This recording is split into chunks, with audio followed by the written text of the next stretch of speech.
কারাগার থেকে বেরিয়ে আসার ১ মাসের মধ্যে হামলার শিকার হয়েছিলেন শীর্ষ সন্ত্রাসী ইয়াসিন খান পলাশ। তাতে গুলিবিদ্ধ হওয়ার ১ সপ্তাহ পরে চিকিৎসাধীন অবস্থায় মারা গেলেন তিনি। শুক্রবার দিবাগত রাত ১টার দিকে ঢাকার একটি বেসরকারি হাসপাতালে পলাশের মৃত্যু হয় বলে জানিয়েছেন হাতিরঝিল থানার ভারপ্রাপ্ত কর্মকর্তা মোহাম্মদ আসাদুজ্জামান। পুলিশের একসময় করা শীর্ষ সন্ত্রাসীর তালিকায় নাম থাকা পলাশ অপরাধ জগতে কাইল্লা পলাশ নামে পরিচিত ছিলেন। হত্যা মামলায় যাবজ্জীবন কারাদণ্ডে দণ্ডিত পলাশ ১ মাস আগে কারাগার থেকে মুক্তি পেয়েছিলেন।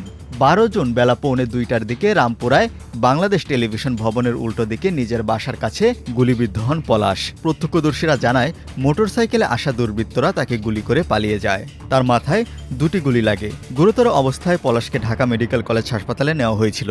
সেখানে ২ দিন চিকিৎসার পর গত রোববার তাকে নেওয়া হয় একটি বেসরকারি হাসপাতালে।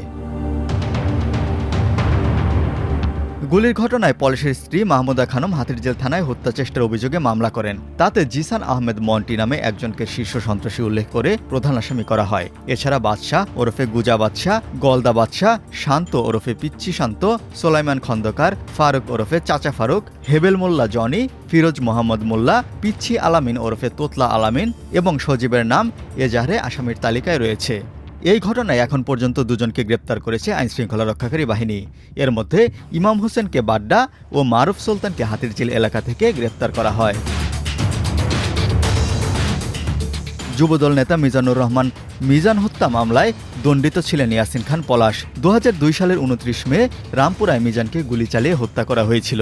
এ মামলায় বিচারিক আদালত মৃত্যুদণ্ড দিয়েছিলেন পলাশকে। পরে উচ্চ আদালত তার সাজা কমিয়ে যাবজ্জীবন কারাদণ্ড দেন। এই মামলায় ১ মাস আগে কারাগার থেকে জামিনে মুক্তি পান পলাশ।